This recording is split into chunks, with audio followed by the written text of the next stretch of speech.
Chapter 4. Out of Place.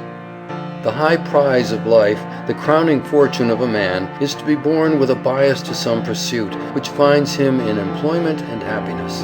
Emerson.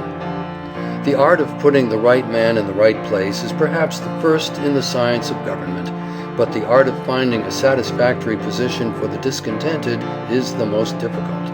Talleyrand. It is a celebrated thought of Socrates that if all the misfortunes of mankind were cast into a public stock in order to be equally distributed among the whole species, those who now think themselves the most unhappy would prefer the share they are already possessed of before that which would fall to them by such a division. Addison. I was born to other things. Tennyson. How many a rustic Milton has passed by, stifling the speechless longings of his heart in unremitting drudgery and care. How many a vulgar Cato has compelled his energies, no longer tameless then, to mold a pen or fabricate a nail. Shelley. But I'm good for something, pleaded a young man whom a merchant was about to discharge for his bluntness. You are good for nothing as a salesman, said his employer. I am sure I can be useful, said the youth. How? Tell me how. I don't know, sir, I don't know. Nor do I, said the merchant, laughing at the earnestness of his clerk. Only don't put me away, sir, don't put me away. Try me at something besides selling. I cannot sell, I know I cannot sell. I know that too, said the principal. That is what's wrong. But I can make myself useful somehow, persisted the young man. I know I can. He was placed in the counting house, where his aptitude for figures soon showed itself, and in a few years he became not only chief cashier in the large store, but an eminent accountant. Out of an art, says Bulwer, a man may be so trivial you would mistake him for an imbecile, at best a grown infant. Put him into his art, and how high he soars above you, how quietly he enters into a heaven of which he has become a denizen, and unlocking the gates with his golden key, admits you to follow, an humble, reverent visitor.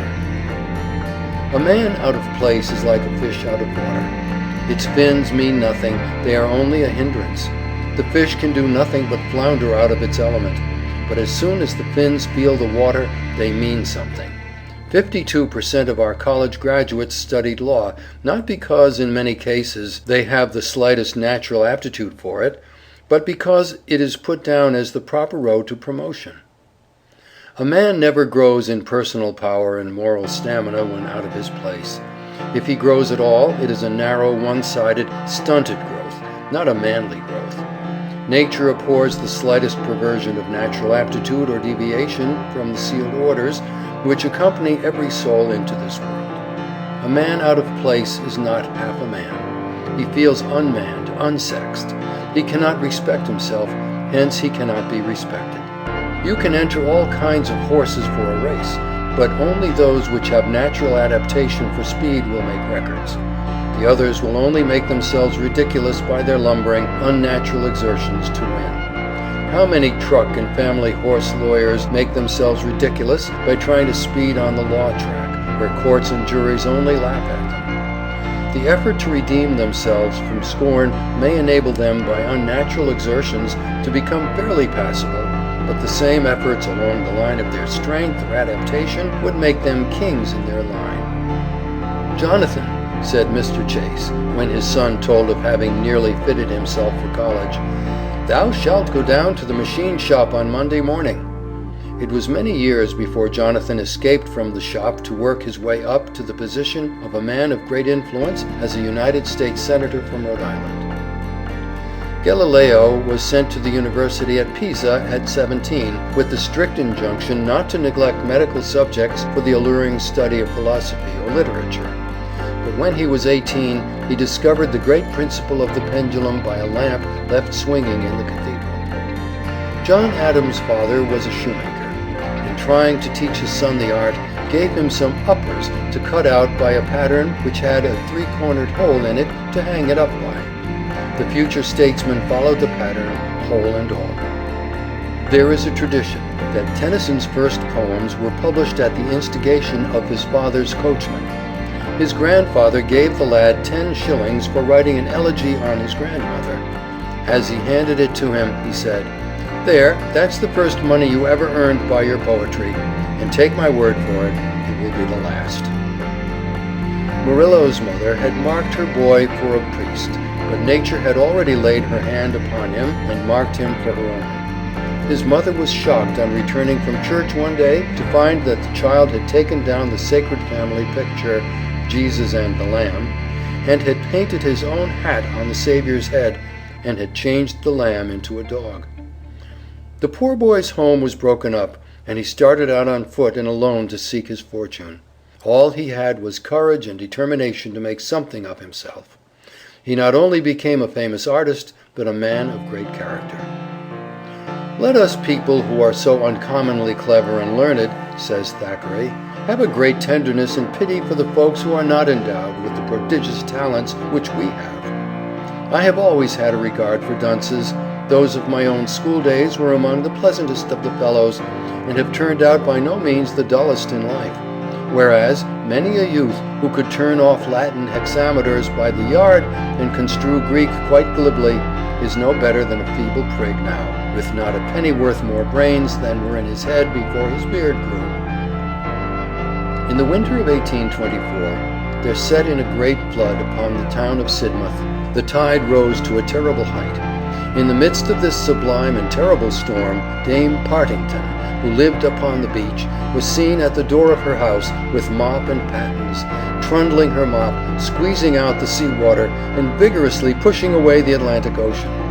The Atlantic was roused. Mrs. Partington's spirit was up, but I need not tell you the contest was unequal. The Atlantic Ocean beat Mrs. Partington. She was excellent as a slop or a puddle, but she should not have meddled with a tempest. How many Dame Partingtons there are, of both sexes and in every walk of life! The young swan is restless and uneasy until she finds the element she has never before seen. Then, with arched neck between her white wings mantling proudly, rose her state with hoary feet. What a wretched failure was that of Haydn the painter! He thought he failed through the world's ingratitude or injustice, but his failure was due wholly to his being out of place. His bitter disappointments at his half-successes were really pitiable, because to him they were more than failures. He had not the slightest sense of color, yet went through life under the delusion that he was an artist. "If it is God's will to take any of my children by death, I hope it may be Isaac," said the father of Dr. Isaac Barrow. "Why do you tell that blockhead the same thing 20 times over?" asked John Wesley's father. "Because," replied his mother, "if I had told him but 19 times, all my labor would have been lost, while now he will understand and remember." A man out of place may manage to get a living, but he has lost the buoyancy, energy, and enthusiasm which are as natural to a man in his place as his breath. He is industrious, but he works mechanically and without heart.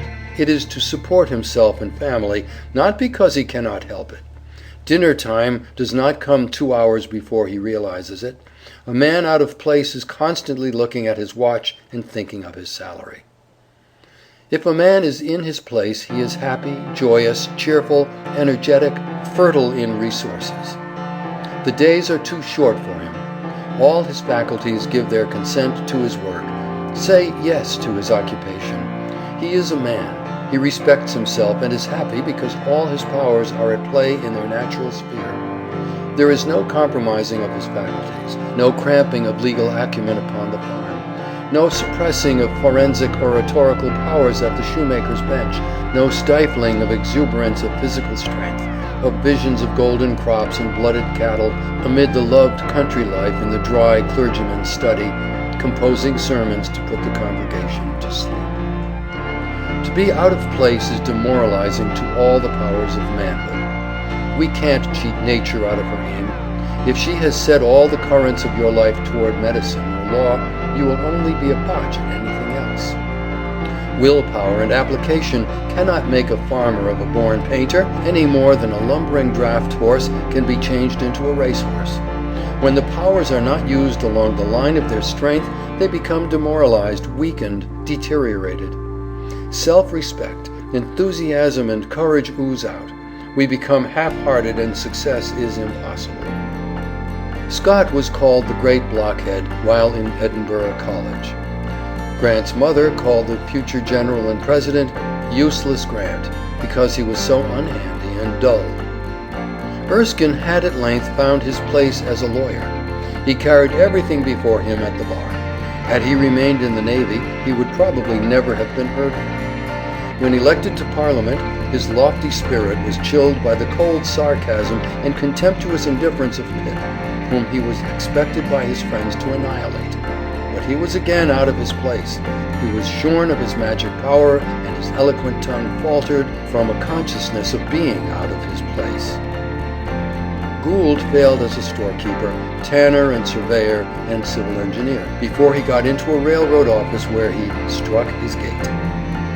When extracts from James Russell Lowell's poem at Harvard were shown his father at Rome, instead of being pleased, the latter said, "James promised me when I left home that he would give up poetry and stick to books. I had hoped that he had become less flighty. The world is full of people at war with their positions." Man only grows when he is developing along the lines of his own individuality, and not when he is trying to be somebody else. All attempts to imitate another man, when there is no one like you in all creation, as the pattern was broken when you were born, is not only to ruin your own pattern, but to make only an echo of the one imitated. There is no strength off the lines of our own individuality. Anywhere else we are dwarfs, weaklings, echoes, and the echo even of a great man is a sorry contrast to even the smallest human being, who is himself. End of chapter 4. Recording by Lee Smalley.